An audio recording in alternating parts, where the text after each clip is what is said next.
కడప జిల్లా జమ్మలమడుగు పట్టణంలో ఎక్సైజ్ అధికారుల నిర్లక్ష్యం కలకలం రేపుతోంది. గణతంత్ర దినోత్సవం రోజున పట్టణంలో విచ్చలవిడిగా మద్యం అమ్మకాలు జరుగుతున్నాయని వార్తలు వచ్చినప్పటికీ మద్యం దుకాణాలపై ఎలాంటి చర్యలు తీసుకోలేదు. ఈ అంశంపై బీఆర్కే న్యూస్ ప్రతినిధి ప్రశ్నించగా స్టేషన్ సీఐ సరితారెడ్డి అధికారులు లేరు అంటూ నిర్లక్ష్య సమాధానం ఇవ్వడం తీవ్ర విమర్శలకు దారితీసింది. మద్యం దుకాణాలపై చర్యలు లేకపోవడంతో జమ్మలమడుగు ఎక్సైజ్ అధికారి సరితారెడ్డి పాత్రపై అయితే అనుమానాలు వ్యక్తమవుతున్నాయి. నిర్లక్ష్యంగా వ్యవహరిస్తున్న ఎక్సైజ్ అధికారులు మద్యం షాపుల యజమానులపై జిల్లా ఉన్నతాధికారులు వెంటనే స్పందించి కఠిన చర్యలు తీసుకోవాలని స్థానికులు డిమాండ్ చేస్తున్నారు.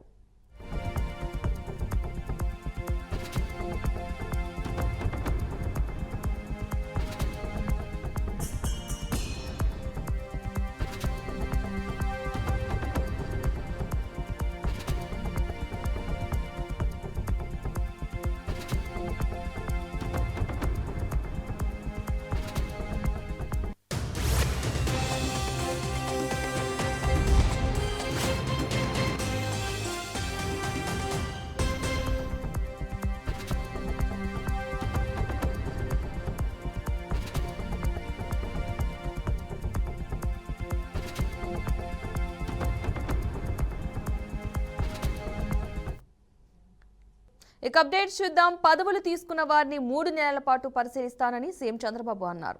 పనితీరు మెరుగుపరకపోతే పక్కన పెడతామని, కొత్త వారికి అవకాశం ఇస్తామని స్పష్టం చేశారు. కష్టపడే వారికే పదవులు, ప్రోత్సాహం ఉంటాయని స్పష్టం చేశారు. అంతర్గత గొడవలు, ఆధిపత్య పోరాటాలు వద్దని, బూత్ యూనిట్ క్లస్టర్ స్థాయిలో ఎవరి పరిధిలో వారు పనిచేయాలని సూచించారు. ఇతరుల వ్యవహారాల్లో తలదూర్చితే కఠిన చర్యలు తప్పవని హెచ్చరించారు. పార్టీకి చెడ్డ పేరు తెచ్చినా, కోవర్టులుగా ఉండి విమర్శలు చేసినా ఊరుకోబోమని తేల్చి చెప్పారు. పార్టీ నిర్ణయాలకు అనుగుణంగా తమ పనితీరును మార్చుకోవాలని సూచించారు. పార్టీ లోక్సభ నియోజకవర్గ అధ్యక్షుడు జిల్లా ఇన్ఛార్జి మంత్రితో సమానమని పేర్కొన్న చంద్రబాబు ఆయా జిల్లాల మంత్రులు, ఎంపీలు, ఎమ్మెల్యేలు ఆయనతో కలిసి పనిచేయాలని ఆదేశించారు. అప్పుడే పొలిటికల్ గవర్నెన్స్ లక్ష్యం సాకారమవుతుందని సీఎం స్పష్టం చేశారు. వారిని 3 నెలల పాటు పరిశీలిస్తానని సీఎం చంద్రబాబు అన్నారు. పనితీరు మెరుగుపడకపోతే పక్కన పెడతానని, కొత్త వారికి అవకాశం ఇస్తామని స్పష్టం చేశారు. కష్టపడే వారికే పదవులు, ప్రోత్సాహం ఉంటాయని స్పష్టం చేశారు. అంతర్గత గొడవలు, ఆధిపత్య పోరాటాలు వద్దని, బూత్ యూనిట్ క్లస్టర్ స్థాయిలో ఎవరి పరిధిలో వారు పనిచేయాలని సూచించారు. ఇతరుల వ్యవహారాల్లో తలదూర్చితే కఠిన చర్యలు తప్పవని హెచ్చరించారు. పార్టీకి చెడ్డ పేరు తెచ్చినా, కోవర్టులుగా ఉండి విమర్శలు చేసినా ఊరుకోబోమని తేల్చి చెప్పారు. పార్టీ నిర్ణయాలకు అనుగుణంగా తమ పనితీరును మార్చుకోవాలని సూచించారు.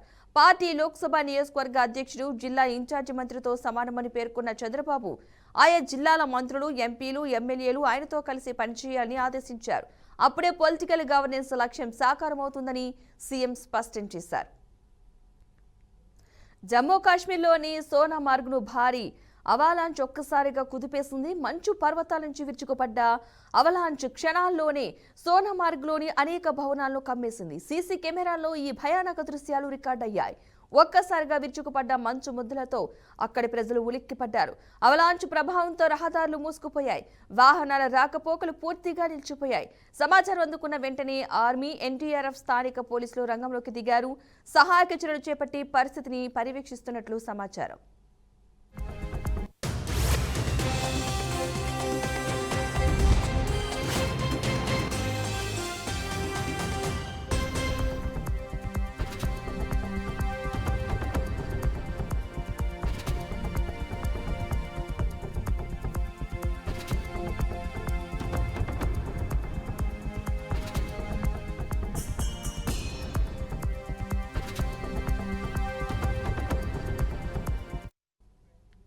ప్రాథమిక సమాచారం ప్రకారం ఈ ఘటనలో ఎలాంటి ప్రాణ నష్టం జరగలేదని అధికారులు వెల్లడించారు. అవలాంచ్లో ఎవరూ చిక్కుకోలేదని స్పష్టం చేశారు. భారీగా కురుస్తున్న మంచు వర్షాల కారణంగానే ఈ అవలాంచ్ సంభవించినట్లు అధికారులు అంచనా వేస్తున్నారు. మరిన్ని అవలాంచ్ల ప్రమాదం ఉన్న నేపథ్యంలో సోనామార్గ్ పరిసర ప్రాంతాలకు అధికారులు రెడ్ అలర్ట్ జారీ చేశారు. పర్యాటకులు అత్యవసరమైతే తప్ప బయటకు రావద్దని, ప్రజలు అప్రమత్తంగా ఉండాలని వాతావరణ శాఖ హెచ్చరికలు జారీ చేసింది.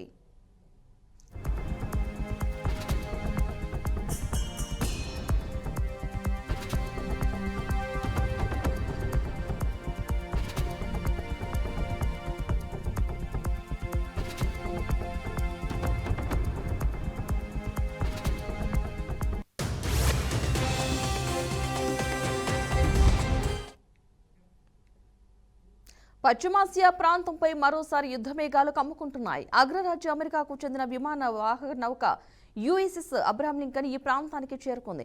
దీంతో ఇరాన్పై అమెరికా ఏ క్షణాన దాడి చేస్తుందన్న భయాందోళనలు నెలకొన్నాయి.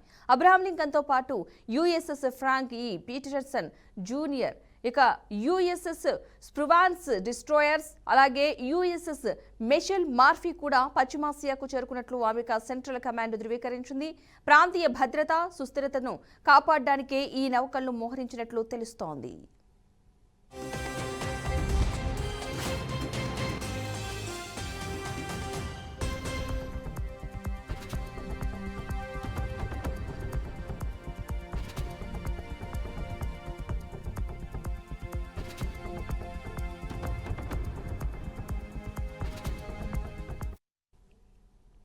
ఇక అదే సమయంలో పలు ఫైటర్ జెట్లు, మిలిటరీ కార్గో విమానాలు కూడా పశ్చిమాసియా ప్రాంతానికి తరలించేందుకు పెంటాగాన్ సిద్ధమవుతున్నట్లు అంతర్జాతీయ మీడియా కథనాలు వెల్లడిస్తున్నాయి.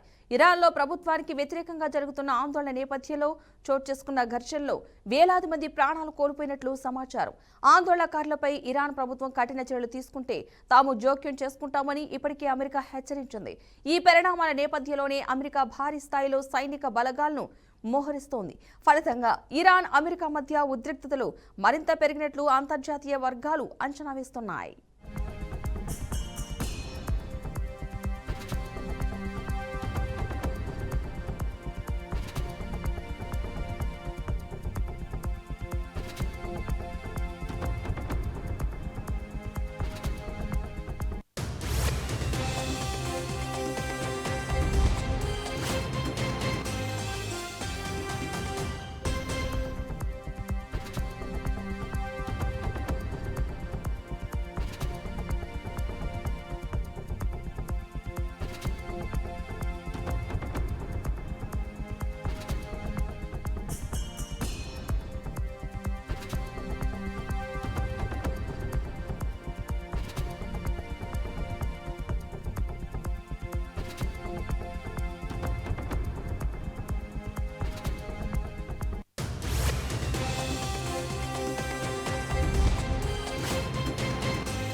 పెద్దపల్లి జిల్లాలో సేవాభావానికి నిదర్శనంగా మరో కార్యక్రమం జరిగింది. పెద్దపల్లి మున్సిపల్ 17వ వార్డులో తాజా మాజీ కౌన్సిలర్ కొలిపాక సంధ్య చిరంజీవి తమ సొంత ఖర్చులతో సీసీ రోడ్డు నిర్మాణానికి శ్రీకారం చుట్టారు. చందపల్లి ప్రాంతంలో గంగుల కోటేశం ఇంటి నుంచి గంగుల రవి ఇంటి వరకు చేపట్టనున్న సీసీ రోడ్డు పనులకు ఆదివారం భూమి పూజ, శంకుస్థాపన కార్యక్రమం ఘనంగా జరిగింది. ఈ కార్యక్రమంలో జిల్లా మత్స్య కార్మిక సహకార సంఘం అధ్యక్షులు కొలిపాక నర్సయ్య, మాజీ కౌన్సిలర్ కొలిపాక శ్రీనివాస్ పాల్గొన్నారు.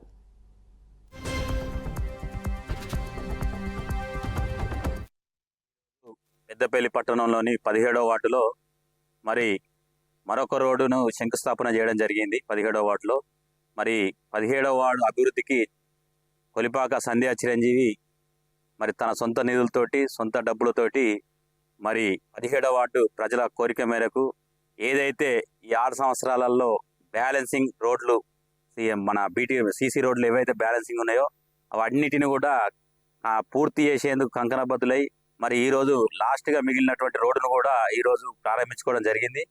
మరి ఈ రోడ్డు తోటి దాదాపు 17వ వార్డులో మొత్తం రోడ్లు కూడా, సీసీ రోడ్లు కూడా కంప్లీట్ చేసినటువంటి కొలిపాక సంధ్యా చిరంజీవిని నేను అభినందిస్తూ, అలాగే రాబో రోజుల్లో కూడా మరి చిరంజీవి 17వ వార్డులో తానే వార్డుగా తన ఇంటి కుటుంబానిగా భావించి 17వ వార్డు అంటే ఒక వార్డుగా కాకుండా తన కుటుంబంలాగా భావిస్తూ మరి చిరంజీవి తన నిత్యం 17వ వార్డు అభివృద్ధికే పాటుపడుతూ వాళ్ళ ప్రజల యొక్క సేవ కొరకే పరితపిస్తూ మరి నిజంగా ఇలాంటి నాయకుడు 17వ వార్డు ప్రజలకు దక్కడం కూడా అదృష్టం. వాళ్ళు కుటుంబాన్ని అయితే ఏ విధంగా అభివృద్ధి చెందుకుంటూ పోతా ఉంటాడో 17వ వార్డుని పట్టణంలోనే అత్యున్నతమైన అధిక నిధులు తీసుకొచ్చి అధికంగా అభివృద్ధి చేసిన వార్డుగా చరిత్రలో నిలిచిపోయే విధంగా మరి అభివృద్ధి చేసింది కనుక 17వ వార్డు ప్రజలంతా కూడా మరొకసారి ఆలోచించి మళ్ళీ చిరంజీవిని అత్యధిక మెజార్టీతో గెలిపించి ఈ అభివృద్ధి పనులు చేసినటువంటి వ్యక్తులకు మేము ప్రజలు అండదండలు ఉంటాయని మరొకసారి నిరూపించే అవకాశం 17